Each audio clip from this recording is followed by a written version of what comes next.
Troma is like a scab. Eventually, one of us is going to pick it. You're still listening. This is our final transmission.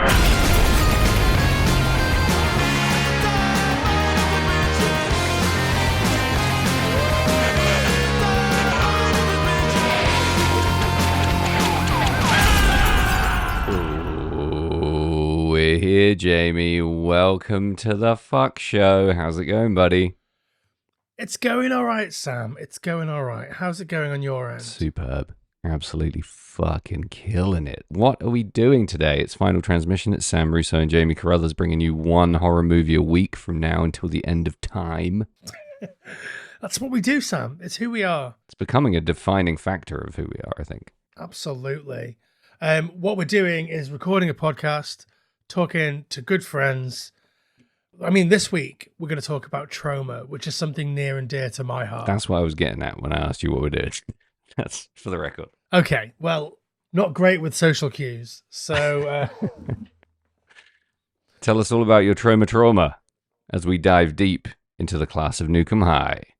Yeah, so I mean, we've picked Class of Nuke High, but I think really this is just an excuse for me to gush about Troma. It was a big liberal use of the word we there as well.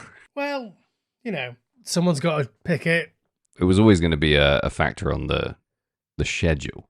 I'm quite surprised it took us this long to get to it, to be honest, because I always sort of assumed the podcast was basically just your way of talking about Troma. We've referenced, but we definitely haven't done a Troma movie yet, proper. No. Well, the reason that I've picked it now, is because this month, Sam, Troma are celebrating their 50 years of, their 50th anniversary. 50 years. 50 years of disrupting media is what their slogan is. That works. I mean, that very much applies. Yeah. And so I thought we'd maybe start with going through the history of Troma, or at least my history of Troma. Yeah, let's do it. And then we'll get into some chat about Class of Nuke High in a little bit. I don't know where you stand on Troma, Sam, but I feel like for me, it's been with me for basically my entire life. Yeah, all 50 years of your life. Absolutely. I landed on Troma, I think, when I was 14. Okay. In the year, I think in 1999, maybe 2000, they aired a show on Channel 4 called Troma's Edge TV. And that was around the same time as Channel 5 had a show called Out There. Right. Which was initially hosted by Anna Svenska and then was later hosted by Emily Booth. Okay. And they would show clips from weird movies that you wouldn't normally get to hear about or see. Troma's Edge TV was sort of similar to that. It was clips from Troma movies interspersed with like pieces to camera from Trent Hagar, who is a guy who was heavily involved in Troma at the time, as in Romeo and Juliet, and Super Tromette Bulimia, who is Tiffany Shepis, who would go on to have a bit of a Scream Queen-esque career, as much as you could do in the early 2000s. The humor that Troma were using at that point, which is an extrapolation of the stuff that they were doing in the mid 80s, was exactly what I was looking for. That's what you were craving.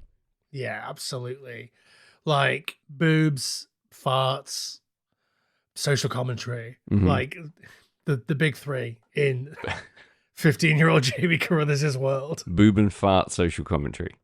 Yeah, absolutely. Perfect. I think the first Troma movie that I actually saw was probably at the same time, I think in the block of like midnight on a Friday night when they would show Troma's Edge TV, they would also show a Troma movie. And I'm pretty sure the first one that I saw was Terra Firma, which is about an intersex serial killer killing their way through the set of a Troma movie. Superb. Starring Lloyd Kaufman as himself, and he's blind. He's a blind film director in the movie. It's fucking great. What a great movie. Do you reckon they shot it at the same time as they shot another movie, just to shoot two movies at once? Very potentially, because it did come out around the same time as Citizen Toxie, the Toxic Avenger 4. Right. And they are shooting a Toxic Avenger movie in the movie. But Could be. None of the stuff sort of lines up, really. Okay. And like the crew of the movie that they're shooting, the Toxic Avenger movie that they're shooting during Terra Firma, is obviously they're all actors. I mean, Right. actors is a strong word, but they're all on-screen performers. Yeah. I am not denigrating the performances of anybody in that movie. What I mean is like that they are plucked from various punk bands at the time. One of the guys from the Toilet Boys is in there, Right. like stuff like that. So, they're not necessarily what you would call classically trained actors. Yeah, I think my bar for horror acting is I could never do it better than anyone, so I should say nothing. And so I saw that and I just went on a tear, a Yeah. voracious tear. I mean, later I realized that the cartoon that I would watch when I was a kid, Toxic Crusaders, was a Troma production. Yeah. But I never made that connection at the time, I don't think. I think that came a little bit later. Yeah, and that was a bit of a shock for me to realize that very playful kids TV show came from something completely demented and came from the horror world. Yeah. I It's mean, great. it's so weird that like so much of that was happening in that time period, in that sort of early 90s time period Mhm. when they were making Saturday morning. I mean, it speaks to what I've said before, which is that like all movies are made for kids. And like the audience is kids. It's just whether they get that classification or whatever from the BBFC or from the United States Board of Censors or whatever. Yeah. So like you would get a cartoon about Rambo or RoboCop, Yeah. both of which, or Toxic Avenger or whatever else, all of which are not appropriate media for children. No. And that there's a real cynical side of capitalism there where it's like, right, we made an adult movie, but we also need to make money off children. How can we do that? And then Yeah. the vehicle of cartoons is just there waiting. I remember there's in the theme tune to the Rambo cartoon, Yeah. he's like petting like deer in the forest Yeah. and stuff, which is very funny to me. I love the idea that there's so little going on TV for kids at that time that you could just have an idea, pitch it, and suddenly be in production. Like, obviously you need the connections and you need the money and you need all that stuff, but like the idea that someone walked into a room and said, Toxic Avenger? No. And they were like, oh, well, here's Toxic Avenger. And they were like, that would make a great cartoon. And somebody greenlit it and funded it and they had animators and people doing voices. It's hilarious to me. The animation world in the early 90s, like the Saturday morning cartoon market, is rife for some sort of media, I think. Like we've Yeah. seen some cartoons or some documentaries that are like the cartoons that made us, or extensions of like the toys that made us, or whatever. Yeah. But like it was a wild west, right? They were just making Absolutely. everything in the world. Anything that would sell an action figure, Yeah. they would make into a cartoon. And anything that wouldn't, like, what the fuck were they doing with Ren and Stimpy? Like, who was that for except like 7 guys, of which we are 2? Yeah. There was nothing to buy. There was nothing to buy into. There was no real message. It was just pure, unbridled, fucking weird art from start to finish. And it was perfect. But, time and a place. The idea now, talking to young people now and explaining to them there was a TV show late at night that you had to stay up for on terrestrial television where there were 4 channels that showed you bits of movies that you might want to watch that were fucked up and weird. It's like fucking living on another planet. It was like the TV equivalent of like looking in the liner notes of your favorite record to find other bands that are similar. Who are they thanking? It's That's a what, shade like, away from that thing you used to do with your catalogue, going through the movie catalogue, looking for titles you didn't know.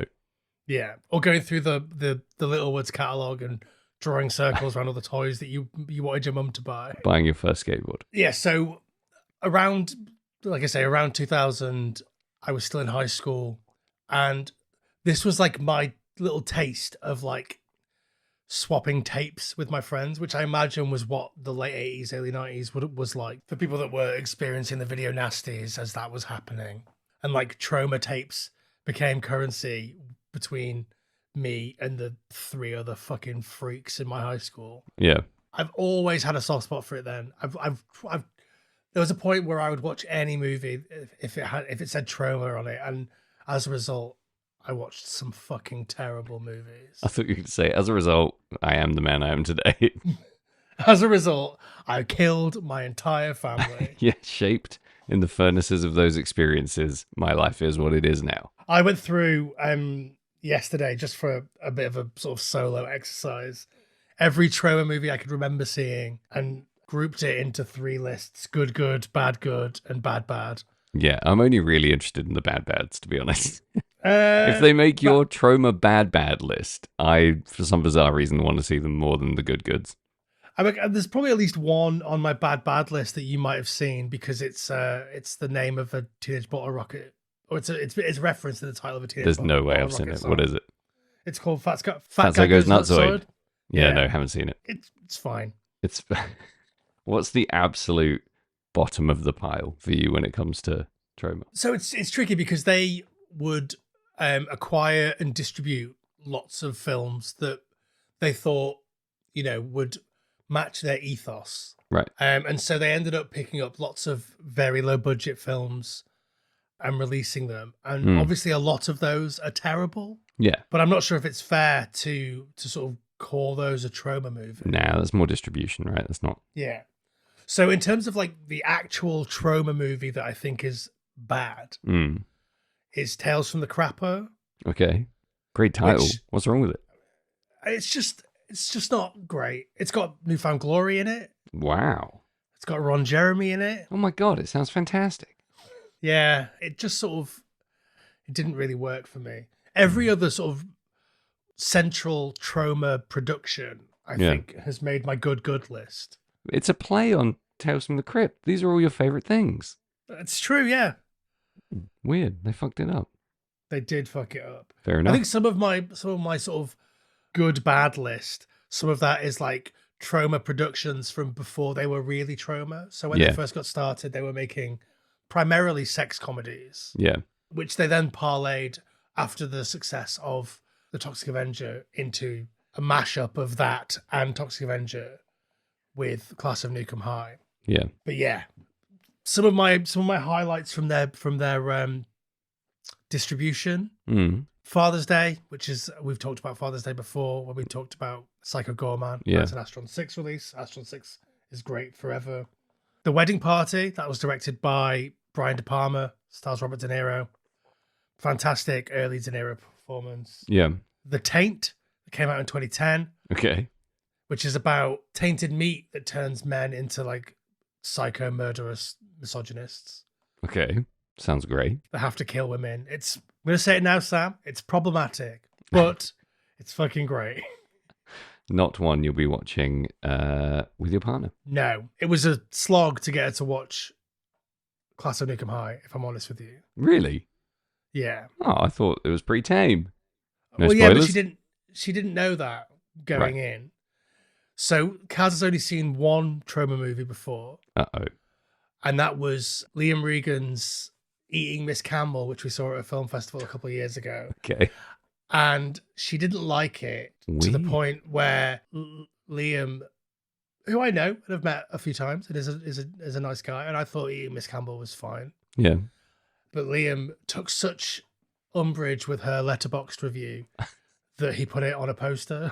No way. Cannibal the Musical is probably the other big one from their sort of distribution days that is a breakout. Obviously, they facilitated South Park or whatever to talk about a reference that we care about, basketball. Thank you. Basketball, yes. Now I was adrift in a sea of nonsense names, and now I have Trey Parker and Matt Stone firmly anchoring me. Troma, man, it's good stuff. Yeah, I mean, it's consistent. Yeah. They have a brand. I would be interested in talking maybe offline about like one of their sort of late 90s, early 2000s movies with you. Why? Why offline? Sounds spicy. Well, because we've already done a Troma movie and doing another one so soon would be... Oh, I thought you meant we could do like an uncensored fireside chat where we say what we really mean. Well, that too. Because we really hold back on this podcast. Like, Yeah. I'm constantly biting my tongue and not really saying how I feel. I'll edit out anything spicy, don't worry. So that's Too spicy. That's not in any way the full summary of your Troma journey. Like, your fandom has spanned generations. So, you know, in terms of like, you know quite firmly what you don't like, and you know quite firmly what you do like. Are you aware of what it is about Troma? If you could sum it up in maybe 3 key points, what it is that keeps you coming back for more, that maintains your fandom, and that kind of sucks you in and just refuses to stop sucking you off? I mean, that's a spot that you put me on. and maybe one that I should have thought about ahead of time. But like, What I'm saying is, why do you like Troma? for all the reasons that we like anything that we like, Okay. they are fiercely independent and position themselves as, for a relatively mainstream company. Yeah. Like they pitch themselves squarely in opposition to big studios, to the point where they started a film festival that would take place in Park City, Utah at the same time as Sundance, called Troma Dance, to show what real independent cinema is, not like mainstream independent cinema that's funded by studios. And it's free. Yeah. Yeah. That obviously appeals to my sensibility of, fuck the man, and my sort of contrarian nature. They also feature a lot of punk generally in their, like, punk people, punk musicians, and punk on the soundtrack in their movies. And like I say, the perfect mix of boobs, bums, and social commentary to just keep me riveted. Yeah. It's a tricky one, isn't it? Because none of that says that the movies are good. It's all attitudinal and it's all style, really, isn't it? It's a lot more that than it is quality films. So yeah, well, I do think the movies are good. I was very careful. Carry on. Like, particularly around that year 2000 mark. So the triple threat of Citizen Toxic Avenger 4, Terra Firma, and Romeo and Juliet, which are probably the edgiest films. Bearing in mind, I've not seen Shakespeare's Shitstorm, which is their most recent movie. Yeah. Presumably, if it's building on like the edginess of Romeo and Juliet, then it will be, intense.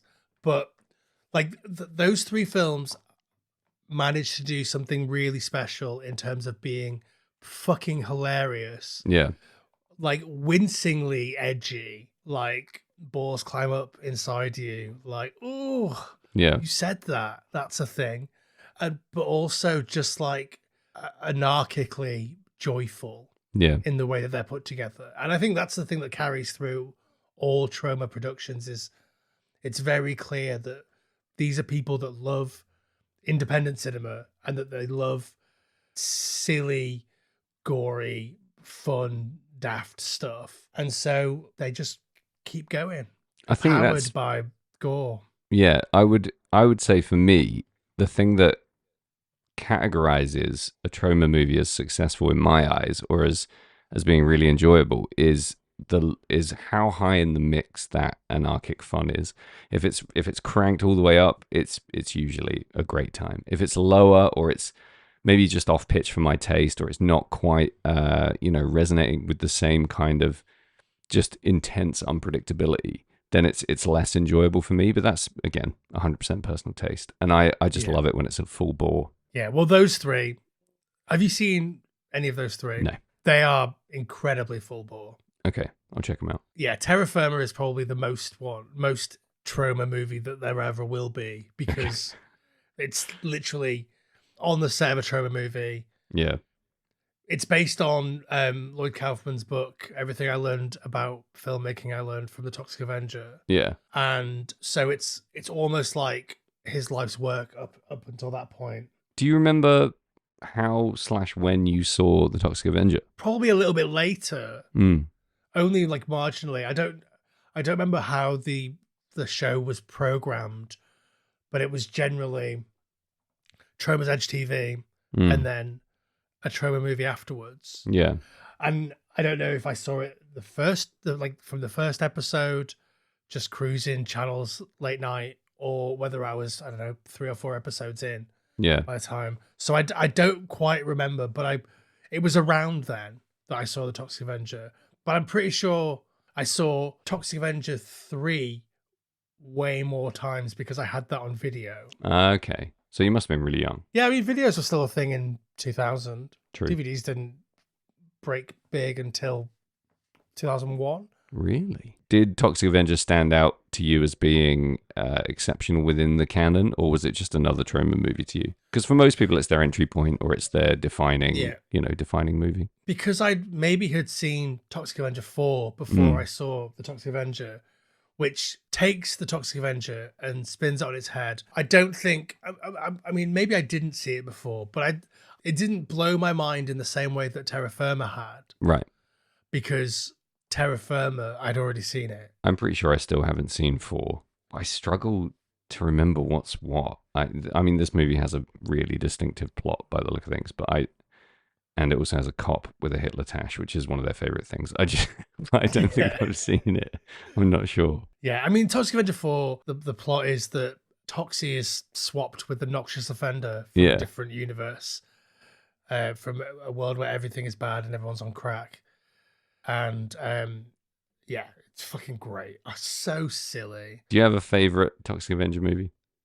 That's Toxic Avenger 4. 4, yeah. Yeah. Recently, there's been news about the remake that they made a couple of years ago and that got showed at Fantastic Fest. And they've deemed it unreleasable. Wow. What, unreleasably shit or unreleasably offensive? I would wager the latter. Wow. Because everybody that I saw coming out of the screening at Fantastic Fest on Twitter. I wasn't there, obviously, because if I was there, I'd have been in this. I was going to say, what were you doing standing outside watching people leave, not watching the movie? Yeah, so everyone said it was amazing, or at least good. Okay, interesting. So how did you find Class of Nuke 'Em High? How did you come across this?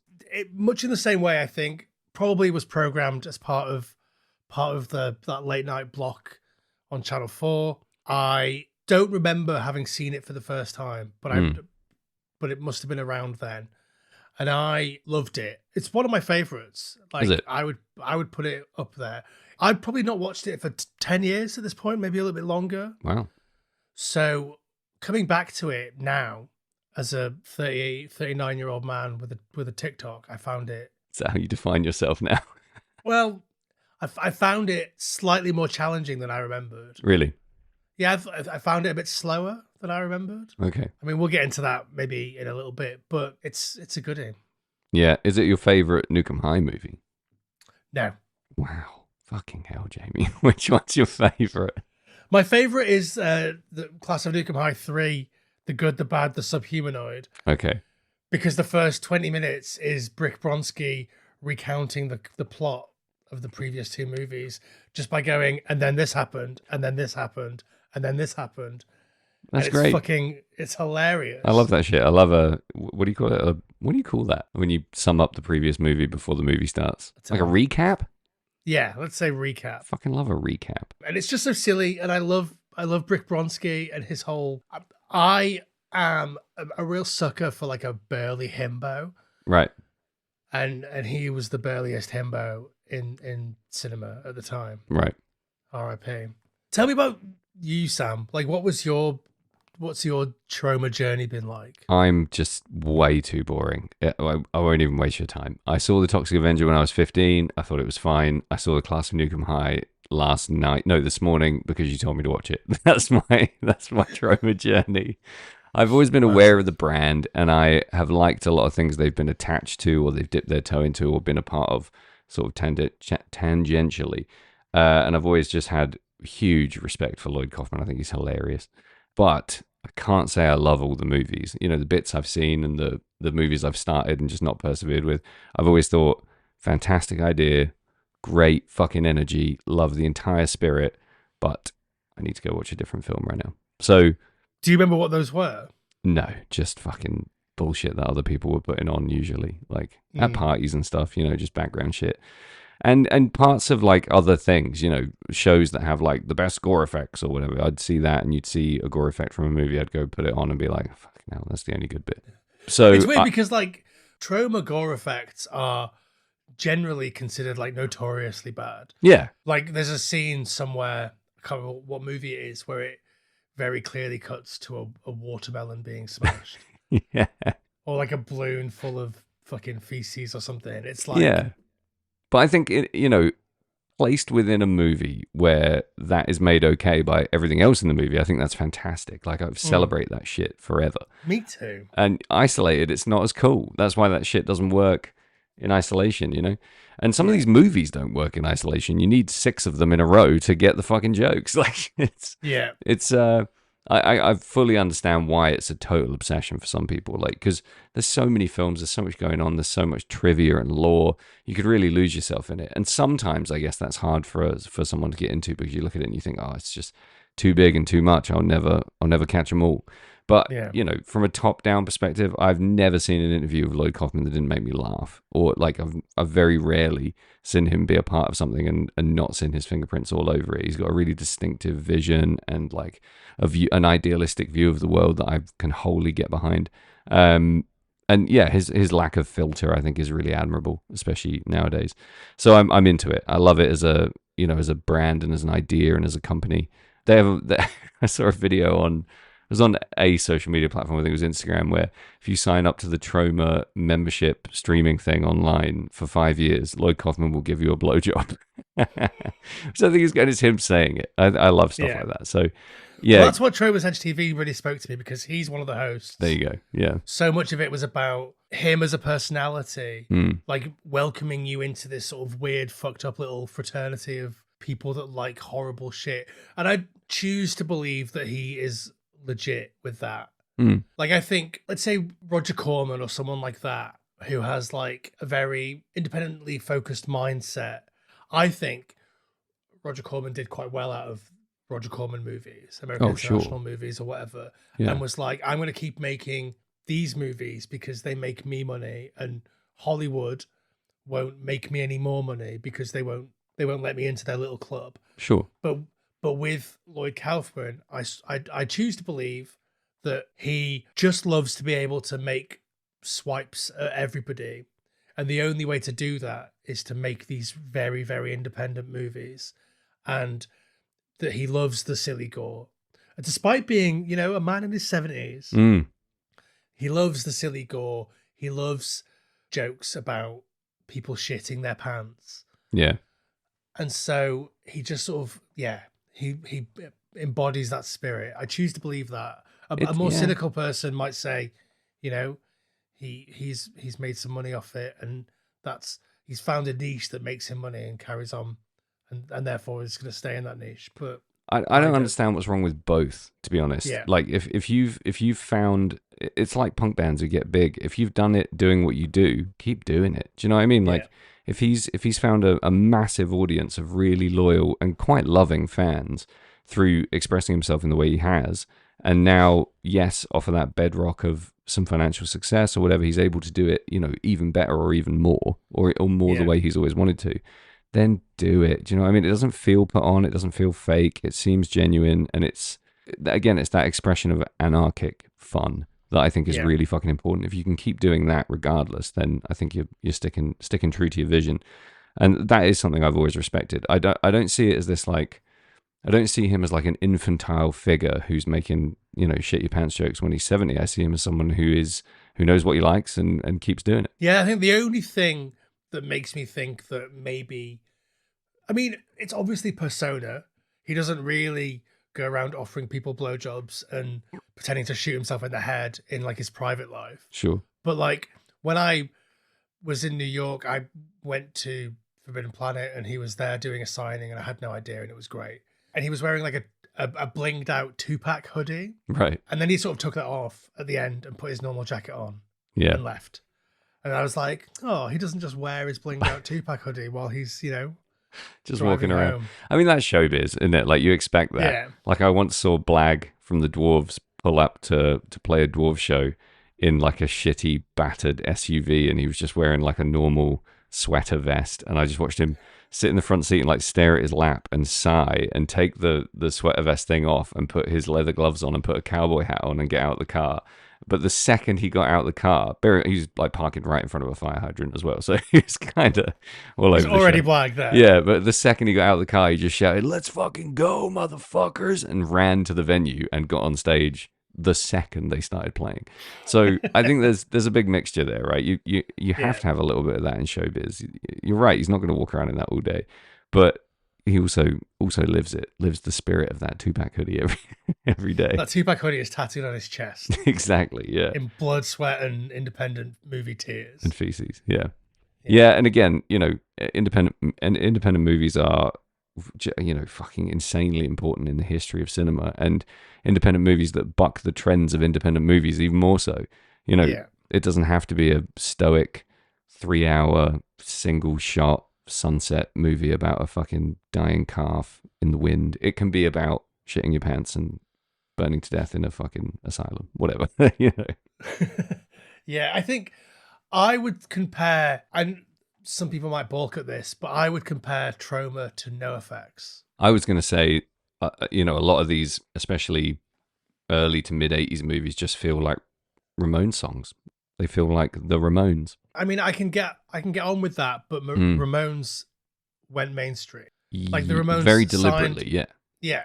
Whereas NoFX maintained independence throughout. Well, and they were supported by major labels, and major label distribution, which Troma also were. Yeah, when they released Sergeant Kabuki Man NYPD, for example, that had huge distribution and didn't quite do as well as it should. That's in my bad good list. Okay, it's about a New York cop that gets special Kabuki powers and turns into a Kabuki superhero that fires chopsticks at people. Yeah. Not remotely problematic, Sam. It's fine. Because I saw that on your list. I watched the trailer and I thought, fucking, that looks great. I get where you're gunning with the NoFX comparison for sure. I just think they're more fun than NoFX. Yeah, well, I think NoFX were fun. Yeah. The end of that sentence. We're talking about NoFX past tense now, aren't we? Blimey, they split up. Yeah, well, they're still playing last shows. Yeah, they're touring last shows. Yeah, it's like that happened for 2 years. Yeah, there's through lines and parallels between Troma and anything that's fun and punk, essentially. And like you said, all the best people in punk have probably seen a lot of Troma movies, and some of them have let it inspire songs and at least inspire the spirit of some of what they do. It all comes from the same place. It all comes from that spirit of fun rebellion. Yeah, and DIY as well. And like obviously we talk about the movies that they distribute maybe not being the same level of quality as the stuff that they produce in-house. But I think that's part of it. It's like, you've gone and made something. Lloyd Kaufman's book about making movies is called Make Your Own Damn Movie, because he just wants you to do it. Yeah. And it's like, you've made something and it's good enough for us to release. So we'll fucking release it. That's cool as fuck. It's like... Yeah, Waves and Strays. Love it. Good old boy. So Troma celebrating 50 years this year. But it'll be a hell of a party. Respect them. If you're UK based, I'm sure there are thousands of screenings across the UK, but the Cultplex in Manchester, which is my sort of local cult cinema place. Yeah, that's where Jamie does all his wanking. Yeah, they're showing The Toxic Avenger and Poltergeist, Night of the Chicken Dead, which is pretty good. So I think it's August 16th, and that's in Manchester. Tickets are available. If you want to come and sit next to me and be like, what's that smell? Then, yeah, do that. You should do it. You should also publicly declare your seat number so someone can sit next to you. If they want to, they can book the seat next to you. You should celebrate Troma this year. Fuck yeah, do it. If not this year, when? You ain't going to last long. Watch one Troma thing this year. That's my advice to you. And make make it Class of Nuke High, because you're listening to the podcast about it. Yeah. Probably fuming that we haven't said a word about it in 40 minutes and however long we've been going. Yeah. Or you could just watch that Newfound Glory video that Lloyd Kaufman directed, or an episode of Toxic Crusaders. They're all on. There's a load of stuff on Prime. Some good James Rolfe content with Lloyd. They do some good stuff together. Yeah, he was in Return to Nuke High, I think, which I haven't seen. And Return of Nuke High. Yeah. Yeah. Confusing. Which I also haven't seen. I'm not as voracious as I once was. Living with a partner that won't let you have any fun. that finds everything you love abhorrent. Cringe. It's weird because I had a girlfriend around the time that I was, maybe around 2005, that hated Troma so much. She posted on a forum being like, "My boyfriend loves Troma movies. Help What me." should I do?" And everyone was like, "Just dump him." Did she? Well, I dumped her. What was the forum? Fucking help me, I'm was- boring.com. No, it was Total Film or Empire or something. What? So should we talk about Class of Nukem High? I mean, briefly, sure, if you want to, if you insist. Help me, Why don't my we do- podcast host likes Troma. Get me out of this. Okay, let's do a quick synopsis, take a break, come back, and talk about Class of Nukem High. So, Tromaville High School. Yep. Which on the base you can see behind me, there's a sticker that says, "I love Tromaville High School." Fuck yeah, buddy. Which is worn off, Lloyd, so please send me a new one. I rocked it too hard. Do you think Lloyd's listening right now? I think if he was at the start, he's not anymore. Maybe he's listening at the gym. Can you imagine? On the Yeah, just treadmill. the way that he looks with his little 2-pack hoodie, Yeah. he looks like one of those like power walking mums. Yeah, I could With see their that. weights, like power walking with their weights in their hands. Do you know where he So maybe lives? that's what he's doing. Like, not his address. That would be weird. No. Does he live in LA? No, he lives in New York. Does he? Troma's based in New York. Yeah, but you would and- still fuck off to LA given, as soon as that bank balance is 6 figures. See you later. Well, I think, he's a old school New York. Well, he's from New Jersey originally, I think. And Yeah. I think my guess is he lives somewhere in Manhattan. Okay. But the Troma headquarters is like way out in Queens. I'm just trying to picture him watching this, listening to this, and it's very important for me to know where it's happening and what he's doing in order to form that solid mental picture.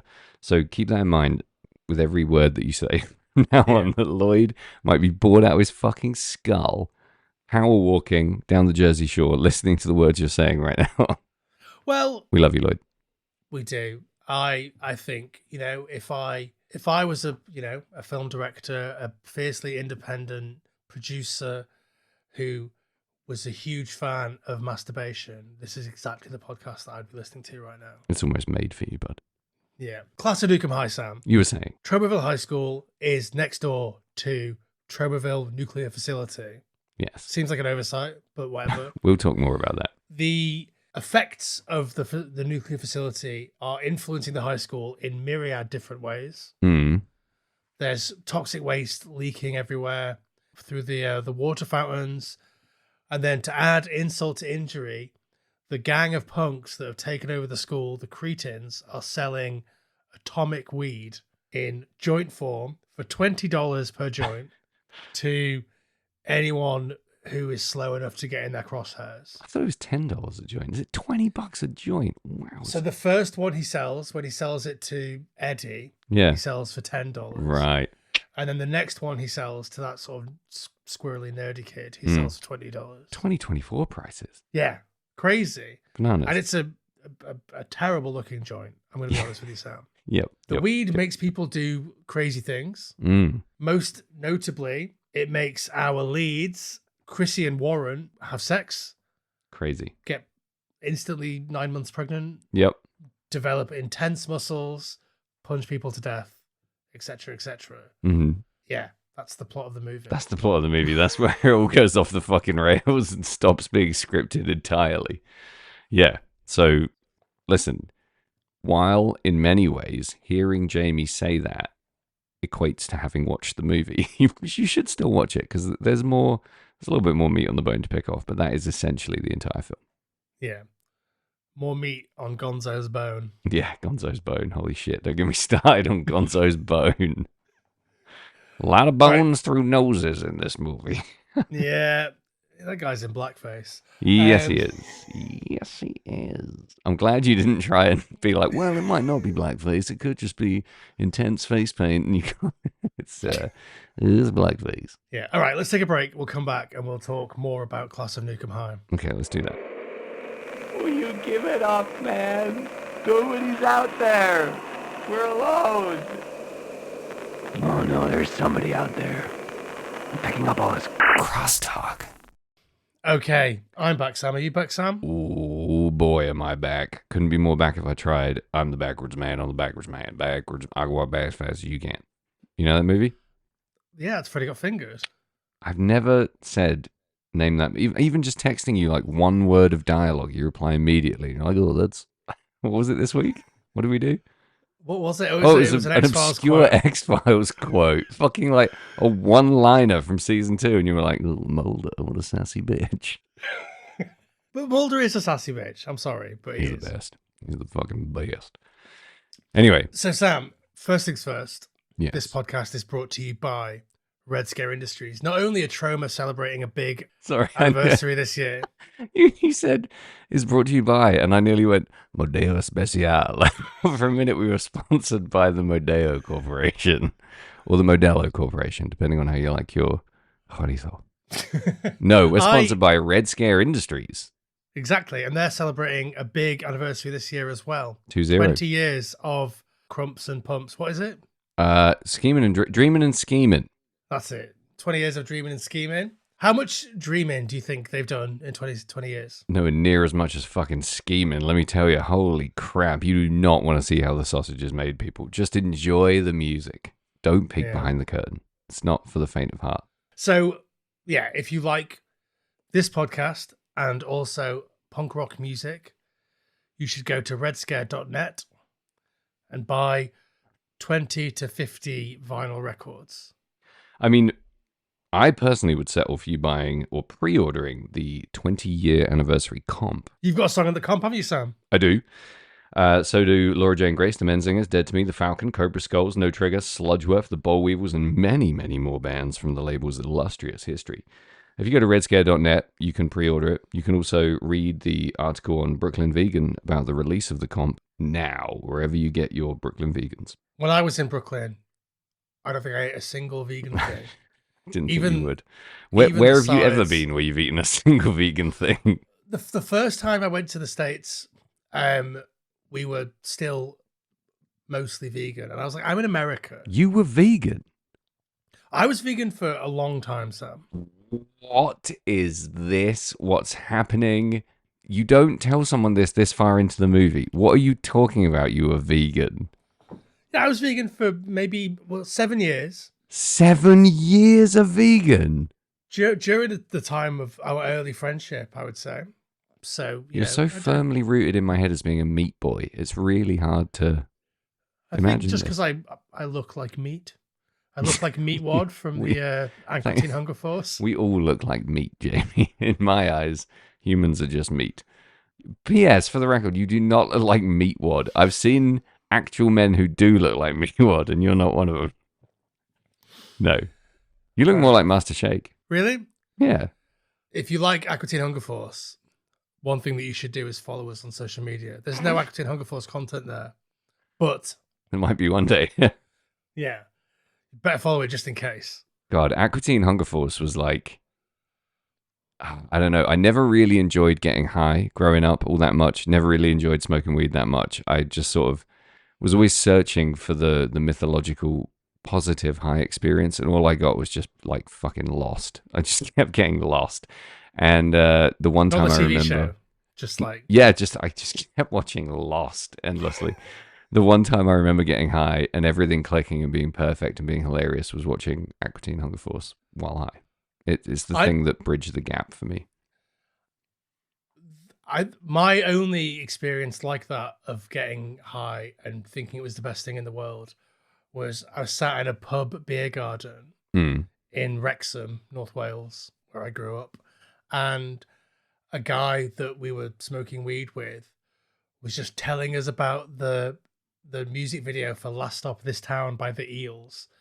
And for some reason, that little singing carrot was the funniest thing that you could have even conjured up on that day. It is a funny carrot. Yeah, so... And this was in your vegan days? Taking all your boxes? No, that was pre-gun. Okay. That's a great song, great band, great story. Yeah. The moment that it all clicked for me was like, oh, you can eat weed. Okay, I get it now. I'm not a man who does things in moderation, usually. So I would get so high that one time we were getting high in a graveyard, as we were wont to do as little stoner moshers. And I got so whiteyed that they buried me in a grave. Like they lay me down in like a grave and put a lot of like moss and loose grass on me because I looked like a corpse. Brilliant. I love your use of they and not my friends. Yeah. Was I it don't know where any of those people are now. They're all in prison. Really? Probably. Yeah. Yikes. At least one of them is. You mean the people that buried you alive when you whited are in prison? That's weird. I want to know where that singing carrot is now. He was a good egg. He was good fun. Yeah, it's a good carrot. Remember when you ate loads of carrots when you were vegan? This is absurd to me. I didn't eat carrots. You were one of those vegans. No, You didn't eat any vegetables for 7 years. I would eat a specific brand of like dehydrated falafel. Right. What? And they also made like burgers. I said right like that was normal. What's a dehydrated falafel? It was like falafel powder, and you add water and turn it into falafel. Oh, delicious! As a special treat by a decent vegan cheese that they sold in like the meathead weightlifter's shop. Right. And that would make pretty convincing pizza. No, it wouldn't, Jamie. Come on. What you just said is not true, is it? No, well, these are the things that you have to tell yourself when you're vegan. You're like, oh, look, it looks like real food. Therefore, it... You don't know how much I'm enjoying getting vegan advice from Jamie Carruthers right now. This is amazing. It's the vegan wisdom. Look, being vegan these days is an absolute cakewalk. There's a million vegan restaurants. Every restaurant has 50,000 vegan options. Sure, they're all mushrooms or fucking Biscoff. But that's fine. Like, we didn't have that back in my day, Sam. Oh, yeah, Biscoff's vegan, yeah. Yeah, I mean, the fact that you had to get your cheese from a fucking bodybuilder shop tells me everything I need to know about veganism at the time. Yeah. You know who's not vegan? Lloyd Kaufman.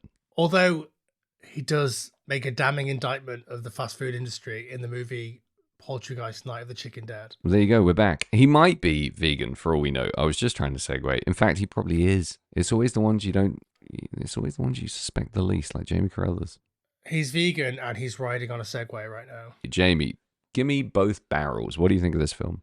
I mentioned before, it's a lot slower than I remember. I guess what I edited mean by out slow though, because fuck me, slow isn't what I would have chosen to describe this film. It just it drags in certain parts. Can I just quickly interrupt you? Lloyd Kaufman is vegan. Really? Yes. Wow. Superb. Yeah, he's vegan. Carry on. It's like we knew. Maybe we buried that little tidbit somewhere deep in our ids. Fantastic. Bury something in your id? I don't know. No, we can't bury something in your super ego. What the fuck? Your id is different to your super ego, right? Let me just consult my Jungian manual. I'll be right back. Spoiler, I'm not checking my Jungian manual. I was waiting. Sorry. I was waiting for a punchline of some kind. No, dude, punchlines are out of my reach right now. So yeah, I was surprised that it was a little bit slower in some parts, but I was also surprised by how fucking incredible the special effects are in this movie. It's not a Troma movie with shit special effects. No. Dewey's melt scene at the beginning is amazing. Fucking hell. The goo coming out of his ears. Absolutely top fucking tier. Some of the best goo I've ever seen. Yeah, like you get the classic Troma, bromo syrup, green food coloring, frothy mouth gag, which is like crystallized Troma distilled to its neatest form. But yeah, those effects are great. The monster at the end, the little pregnant Troma monster, is amazing. Yeah, it's almost genuinely scary. That's the problem, though, for me, is that you see that monster and it almost like turns it into a horror movie for that one. For that 1 second. It, lit differently, that would be terrifying. Put that in a different movie, and you've got like a real combination of a steady build towards an actual horror finale. It was really fucking good. And everything it did was great as well. All its interactions with the environment and the people and the attacks on it, like, didn't really have a weak scene. I thought it was great. Yeah, which is insane because they didn't ever complete that costume. So Yeah. they shot around it, much like Steven Spielberg when he made Jaws. They shot around the shitness of it. Yeah. To make it great. And made it incredible. I don't expect like a full body shot of a monster like that either. Do you know what I mean? I don't expect like a 360 fucking here it is in all its glory. I want bitty bit monster. I kind of wanted the whole shark, but I didn't want it. I didn't want the whole tamale, whatever this thing is. Yeah, it just looks cool, and like it has very clearly like few points of articulation in like the facial animatronics of it. But again, it's just shot and edited in such a way that you thoroughly buy into it. And I don't know what it is, which is great, because normally you can say like, oh, the big ant monster or the big fucking you know, squirrel monster, like whatever it is. Even in the Troma universe, you can normally identify something loosely. I just thought this looked really quite original and cool. It gave me Pumpkinhead vibes, was the best thing I could think of, and it was it's fucking great. Yeah, I would put it somewhere between like Pumpkin and the Xenomorph. Yeah, exactly, perfect. Like, and those are both genuinely scary and brilliant creature effects. So to reference that, you're doing something right. I feel like these may be the best effects that Troma has ever done. In like the movie as a whole. Yeah. The melting head is brilliant. It's incredible. Unfuckwithable. So it's got the eye blinks at the end. Like everything about it, every stage of its melt is fucking A tier. Yeah. Really good. The only effect in the movie that I think I didn't like is when the little baby creature is in the sink with like the lunch ladies around and he's throwing the plates out. It's very clearly in reverse motion. Yeah, there's a couple of reverse motion action shots as well, but I don't mind them in this. I think this is where they live. Like that's fine. The only thing I was can't even say I was disappointed about it, but when she coughs up the giant tadpole thing, I kind of wanted that to be a bit more gnarly, and it was kind of just a big tadpole in the end. But that's fine. Like, I think that's cool because it seems sort of innocuous until it sits in the tub of toxic waste forever. Yeah, it's more and then like becomes the big monster at the end. Yeah, the girl's reaction to it when it comes out though is that it's fucking monstrous and it's just a little wiggly. I think if you spewed up a black tadpole of that size, regardless of how it looked, you'd be, oh my god, what the fuck is this that's been inside me? Yeah, maybe. I don't know. In the context of Nuke High, I'm not sure I'd be surprised. Yeah, fair. But the fist down the throat was the big winner for me. That's the one where I went, all right, I buy in. Yeah. Really good. The special effects in this, like I say, they are the best special effects you will ever see in a Troma movie. Yeah, and the pacing of the effects is great as well, because I never found myself like, oh, I can't wait for the next one. I wish they'd get all this like bullshit out of the way so I can see another effect. And that does not speak to the strength of the movie, the plot, the dialogue, or anything like that. It just speaks to how frequent and awesome the effects-based stuff is. Like it just, it's not that it keeps coming, it's rapid fire. It's just paced really well. It's right where you want it all the time. Yeah, the performances are borderline in a different movie, unforgivable, right? No, they are. Like, 100% in this movie universe, they're pitch perfect. And they're basically Academy Award winners in this movie universe. But yeah, you're absolutely right. Zoom out or like walk in not knowing what's on and just be like, I'm sorry, what did you just say to me? It's unforgivable, sure. But in this world, magic. The thing that really pulls it back for me in terms of like performance is there's a bit at the beginning where that one girl is like, you know, those things that make you go yuck, and the way that she enunciates the yuck, it's I don't know how many takes they did to get that, but it was the exact right number of takes. Yeah, the only thing that sucked for me, and this is again like, I feel like I'm punching a child even saying this, but the teacher I thought was bad. Everything else was brilliant. The lady teacher, the sort of cruster, the old dusty lady, she's the only one where I thought that could have been better. Everything else I was like, you're doing your job perfectly. You're fine. The boss of the nuclear power plant. Yeah, our mate Schneiser from Street Trash. Fucking Street Trash. Superb. Just, you know, the guy's racking up big hits for me in terms of horror performances. Yeah, he's I'm gonna say the same performance as Street Trash.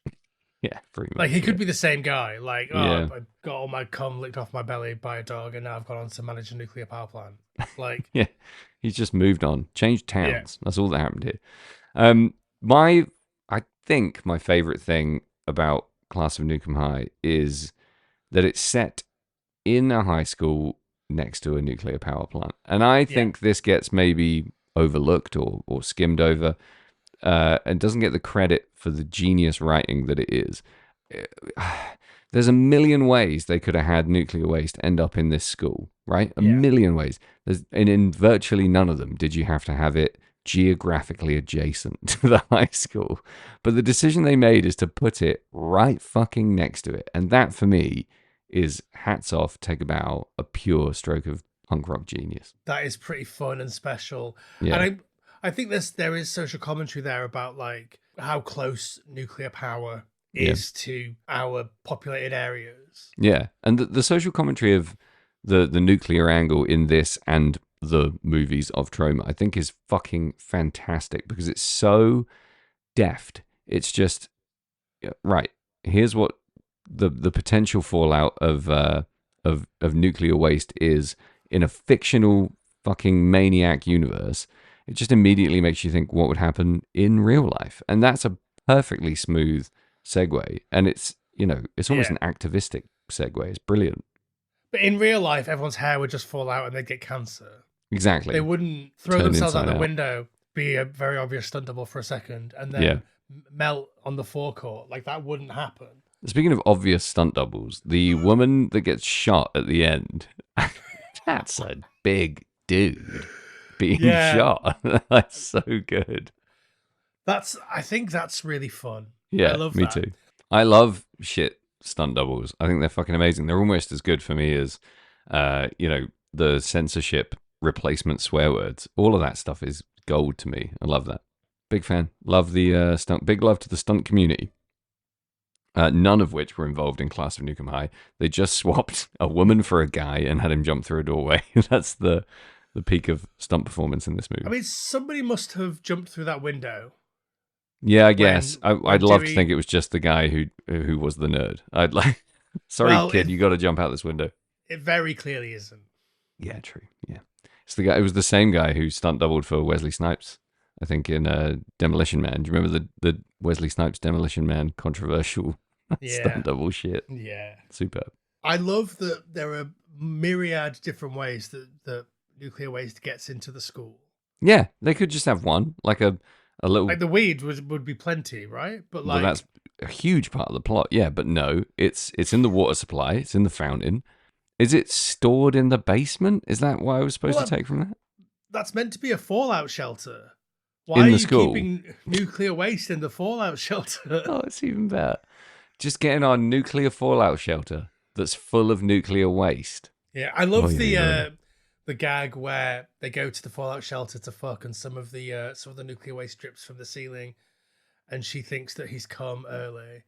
Yeah, it's brilliant. It's What a priceless. gag! There's that for me. This movie doesn't do much wrong, if I'm totally honest. It does that like fever pitch, hilarious mayhem shit to just the right level. There's only one thing that knocks the shine off for me, and it's just that the movie is again, this feels so dumb to even say it, but for my taste, it's just a little bit too grimy to be as funny as it could be. Like there's a shade of execution in the humor that's maybe just fucking 1% higher, more elevated, that makes it hysterical, makes it really funny, makes it super conscious of how funny it is, and not as much gutter humor. And for me, that would just pull together a lot of the other elements of the movie. And that's not a criticism really, because it does so much so well. But I'm always just left a little bit ick from a lot of it, and less having a great time. I'm having a good time. I'm not having a great time. I think the sex comedy element of it, and the very sort of gutter approach to that sex comedy, it works for me. Yeah. Because this is the same movie where they've obviously cast 20-year-olds to play 15-year-olds and then 30-year-olds to play the punks. Yeah. like we're really leaning into those like silly tropes. Yeah. So like making the sex comedy element of it even more on the nose and even more like gross. I think that works for me. Yeah. For me, it's funnier and more comfortable than Porky's. Like it doesn't feel as gross in that way as something like Porky's does. There's just something where I can't help myself. I watch it and I'm like, oh fucking hell! If that was Paul Rudd, it would be way funnier. Do you know what I mean? Like it was a little bit cleaner. Yeah. No, I'm not talking about the actual joke itself. Almost the execution. Like if this was a real comedic actor rather than just like one of us being like, come, then that would be, you know, a little bit more in the timing or just the way the shot looks.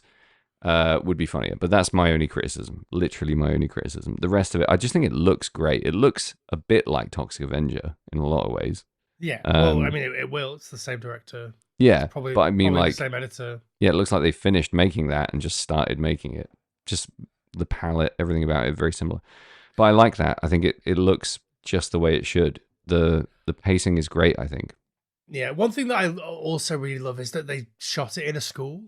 Yeah, Like just they found a school and that let them shoot this movie in it. yeah, and they make the most of it. There's a lot of locations.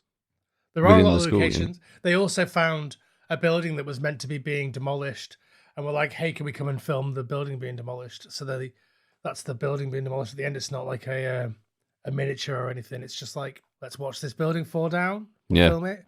It's the same spirit of like in Sergeant Kabuki Man NYPD. There's like a shot of a car that hits another car, goes up in the air, comes down and crashes. And every car crash scene in every Troma movie since then uses that exact same shot.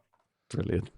And it's almost like, hey, look, it's fucking Sam Raimi's Oldsmobile. It's like that vibe. It's the Wilhelm scream, but fucking way funnier. Yeah.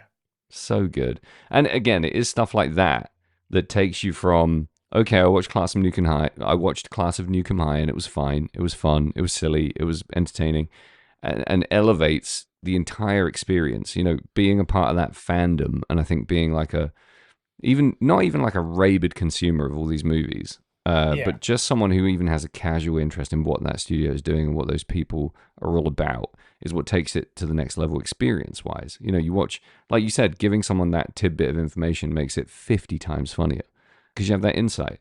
So I think watching Class of Nuke High with that lens and through that, especially celebrating an anniversary, you know, you appreciate it a lot more. I think you soak it up a lot more, and it's more impressive, more engrossing, and kind of more entertaining front to back. I completely agree.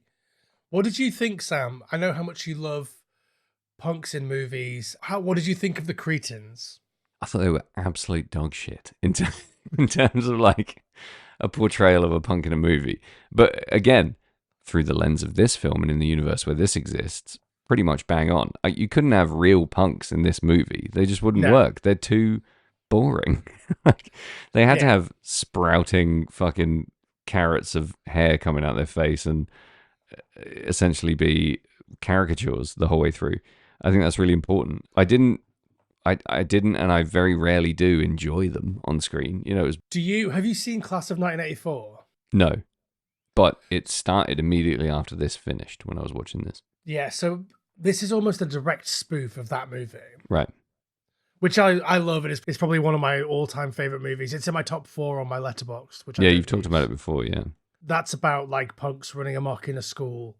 It's very similar, but those punks are slightly more realistic. Yeah, only slightly, but still slightly. So I think Spike and the Cretins are designed to basically like one up that. They're like meant to be more punk than that, and in doing so, they're less punk. They're meant to be more like not more punk, but like more of what people think punk is. Yeah, they're Troma punks. Yeah. Yeah. I love the women. Taru and the other one, I think, look amazing. There's one who I think is the best guy in the movie. The second best guy in the movie. Yeah. And he's the one who wears like the sort of mask on his head. Not the one with the spike coming out of his head, but the other one. Who's the best guy in the movie? The best guy in the movie is the guy that comes from the nuclear plant. And he's got a gas mask on, and he's like scanning around and stuff. And then he takes his gas mask off, and he's like, "Oh, I can't breathe in there." And he's smoking a cig. He's the best guy in the movie. He's really good. Yeah, he's great. I love, you know what I love just as much as the school being next to the nuclear power plant is the guys who just grow weed at the nuclear power plant. That is so funny to me. Yeah. So good. And the execution, in my opinion, is as funny as the fucking idea, which is normally the problem in these movies for me, is that the idea is fucking genius and hysterical, and then the execution just leaves a little bit to be desired. But when they're talking about it and they're standing next to their crop, it's just really funny. I love it. Yeah. Really well done. I think the Cretans are great as well because they're such an eclectic gang. Yeah. They're all like punks ostensibly for the narrative requirements of the movie. And the joke is that they were the honor roll until they turned into Cretans by the Until they smoke weed waste. once. Yeah, I love that as well in terms of satire. Like, smoke weed once, you'll go from being an honor student to a fucking mutant. They're all so eclectic. Like, I like the idea that these people are all mates. Yeah. One of them's got tits. One of them's just a guy with tits. Just a guy with tits. Yeah, sure. Like, I love that. That's just, I mean, Troma make a lot of edgy jokes about gay people, about trans people, about everything, rape, whatever. They drop a lot of But, F-bombs.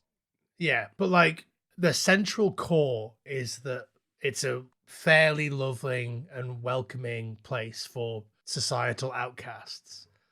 And I think that is represented in this gang of Cretans. Yeah. I don't know. I'm not sold on that. I just think they're taking the piss most of the time. The joy of it, and my favorite kind of piss taking, is you're not always acutely aware of who they're taking the piss out of. Yeah. That's what I like. I like it when they're clearly ragging on boring, normie, middle of the road, mainstream beauty pageant people in all movies. But I think because of the time and some of the language, I have to say that like some of that shit is just clearly misguided. Yeah, I think so too. I mean, I think all of this movie making comes from a place of love, but because of the time, people are going around dropping that F-bomb. And yeah, the bad F-bomb. Yeah, and that's in so many movies that you think, wow, that movie is great and I love it. And then you watch it and you just go, oh, ouch, I forgot just how many times this happens. Yeah, the F-bomb we're talking about, by the way, is Fellini Festival. Yes, the double F-bomb. They really rip on that Fellini Festival. Superb stuff. So good. Yeah. Yeah. You definitely are surprised by a lot of the characters and their actions in this movie because they don't stick to stereotype. It's not that kind of humor. It's not like, oh, here's a dumb blonde, and then the dumb blonde says the dumb blonde thing. It's normally something even more subversive and something way more fun. So I think that keeps you in. It keeps you on your toes. It stops it from being, reduced to just, really sort of bottom of the barrel piss take humor, and just lifts it slightly above. And I really enjoy it. Yeah, I think it's just made with a real sense of joy. Yeah. And made with a real enthusiasm for making something that's just fun. Yeah. The writing, in terms of the dialogue, when I was watching it, I was like, this has like a sketch comedy feel to it. It has like a late night semi-improvised TV show feel to it. And I think that's because it was written by several people. The script itself has a lot of fucking fingerprints on it. And that lends itself to that kind of comedic cadence, I think, that is all over the place, but pretty tight. Yeah, I mean, there's also that sense that it's the first time these people are saying these words. Yeah. And not necessarily in a good way, but and you also get that on like certain seasons of SNL, for instance, and sure, other sort of hastily assembled sketch comedy. Yeah, anything unrehearsed, semi-spontaneous, and coming from a place of pure, simmering piss-takery. You get that vibe. I think in terms of the performances, no one is what I would call good. No.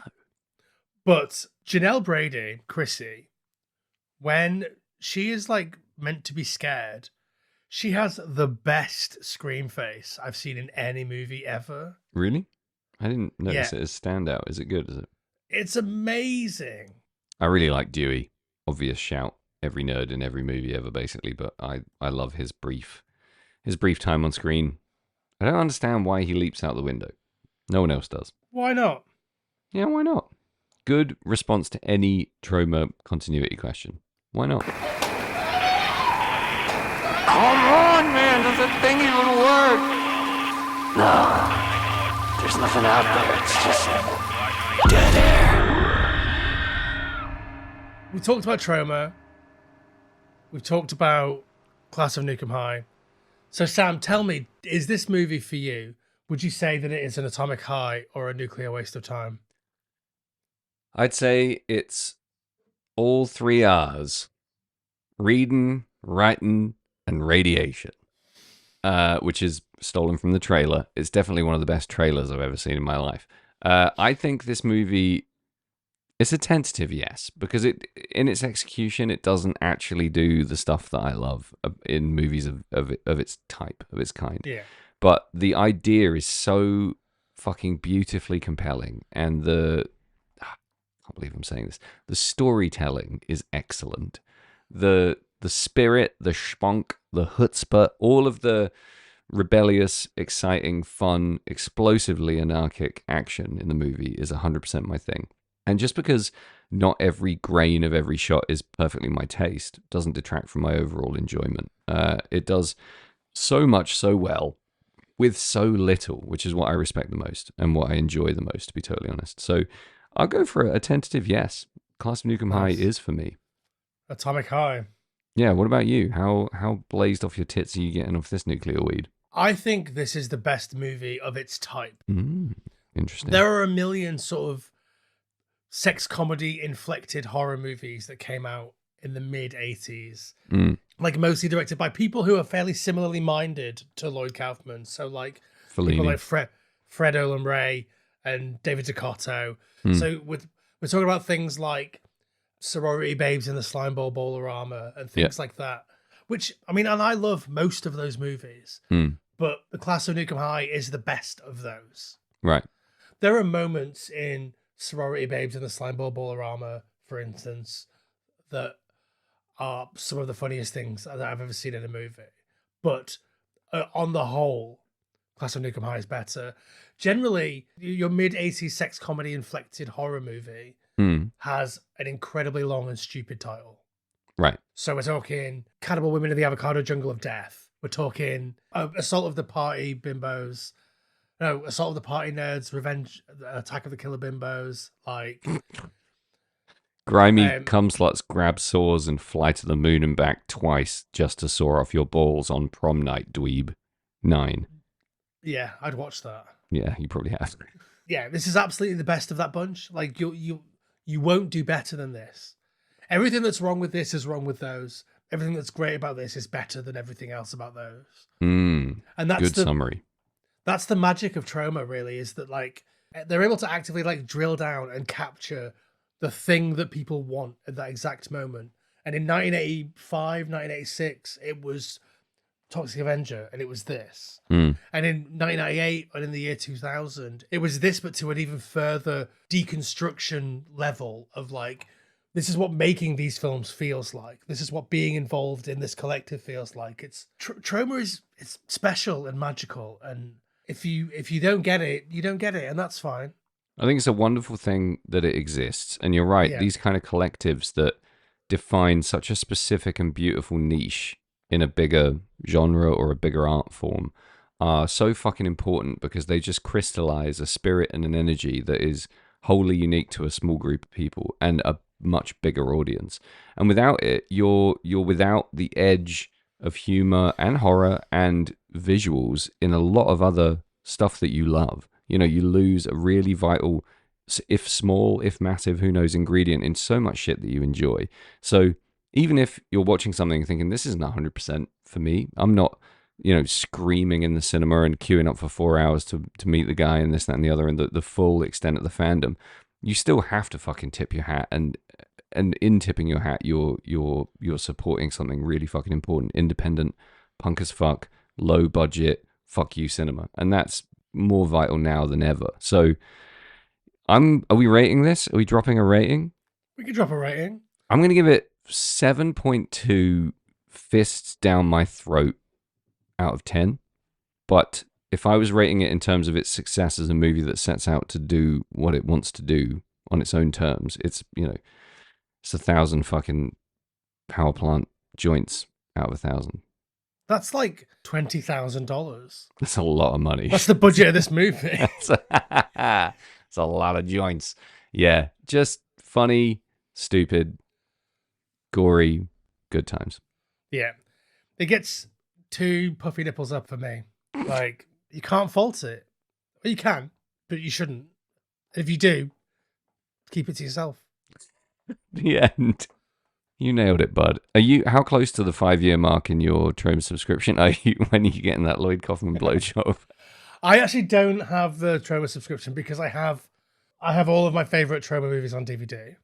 Well, in that case, listeners, if you'd like to club together to buy Jamie a subscription to the Troma TV channel thing, and in doing so, get a blowjob from Lloyd Kaufman in 5 years, send your money to me, and I'll make sure it gets to Jamie. Send it by post if you can. Cash in the post. Yeah, that's how I prefer to get paid. My dad once sent me £4,000 in cash in the post. What the fuck? How? Why? And when? So he had a little house in Burnley that he wasn't living in. Yeah. He was like renting a house elsewhere. This is another one of those Jamie is secretly rich stories where, like, no, the third time my dad sent me £4,000, it was by post. The third time that month, it was. No, my dad is not. That house was a shitty, tiny little house. He wasn't living in it. £4,006.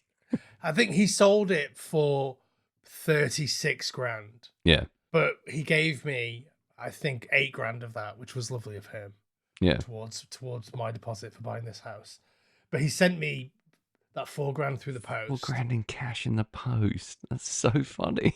And then when I went to see him, he was like, "Here's more in cash, but just don't tell Julie. Julie's his girlfriend." Yeah. Julie, if you're listening, big up. Thanks for the cash. Julie's not listening. Julie's a big fan, dude. You don't know it, but Julie, she emails me. She's always like, "Oh, tell Jamie he's great on the podcast. Can't wait to hear more stories about him stealing money from me." Yeah, I've never stolen any money from Julie. You're a little old to be going in Dad's girlfriend's purse, Jamie. I certainly hope you're not robbing these women. See, this is I see the look in your eyes. The listeners can't see the look in the eye, but that's the fuck you, Russo. I'll do what I want. I'm never too old to steal money from the purse of my dad's girlfriends. Next week, we're going to have a story about what you found in Julie's purse. I once found, not in Julie's purse, but in my dad's drawer, a condom that was shaped like a rat. So many questions. In its wrapper? It was open, but unused. So, okay, the story I'm seeing here is purchased for the novelty value, removed from its wrapper, laughed at, put back. You would hope so. Yeah. I didn't know such things existed. What else have I found of interest in my parents' belongings? I mean, I found a load of like his VHS porn. The good thing about finding your dad's VHS porn is that you can steal it and he will never. Only in England is that never raised. Like, it's just not a thing, is it? Son, where is my porn? It's not a conversation happening in the British Isles. You've stolen all my Amazing Omar videos. Oh, Omar, what a classic. Television X, top drawer. That's paid for shit. They weren't taped off the telly. They were bought VHSs. Wow. I met Amazing Omar when I was waiting for a job interview at HMV in Nottingham. What? I've got a photo of me with him. Are you fucking serious? Omar's a legend. What the fuck were the circumstances? I was literally waiting for a job interview. I was interviewing for a job at HMV in Nottingham, and he was just in there with a girl that was probably a person in his video. He was just shopping. He wasn't waiting for a fucking interview. Okay, good, because I was the narrative of that story spun out of control in my head. That's amazing. Yeah, so I've got a photo, me and Omar. For our American listeners, that's like meeting MILF Hunter in a Whole Foods. It's like meeting Girthmaster in Tower Records. It's exactly like it's that. like meeting Rocco Zavretti in Subway. Yeah. Which is where he hangs out, clearly. Yeah, he's there for the smells, right? It's only smells. I've never met Omar. Did you ask to see his dick? I would have immediately asked to see that fucking hog. I have seen it, Sam. Yeah, in the movies. But to see it in real life, can you imagine if we just plopped it out in HMV? Oh my God. I was so starstruck. I did not know what to do with myself. I wouldn't have the slightest idea what to say to the amazing Omar. Not a single word that came out of my mouth wouldn't be gibberish. I'd have no idea what to say. Like, I was already nervous because I was waiting for a job interview. Yeah. And so... Was it the first thing you told the interviewer when you got in? Like, sorry if I'm a bit starstruck, Erect. bit speechless. I just met... Yeah, sorry if I'm rock hard right now. I just met the amazing Omar in the metal section of your HMV. Oh, what was he looking at? Where was he shopping? I don't remember. Trance. I'm sorry. Yeah. Definitely trance. He What was- a guy. Shout out amazing Omar. You're probably dead. Do you know he's a classically trained Shakespearean RADA actor? He's not. Yeah. Oh, you just know the storyline. He was getting changed one day. Someone was like, your dick is longer than my leg. What are you Yeah. doing here? And just Yeah. sent him off to do porn. Derek Jacobi was like, you're in the wrong trade here, my friend. Yeah, I did think he was a bit too well spoken for Television X. Yeah, he's better than fucking Bend Over. Yeah, Bend Over sucks. If you're a Bend Over fan, don't be a fan of Final Transmission. We are strictly an Amazing Omar podcast. Yeah. This podcast brought to you by Amazing Omar's Pringle Hog. Omar, if you're tin. listening, bro, get in touch.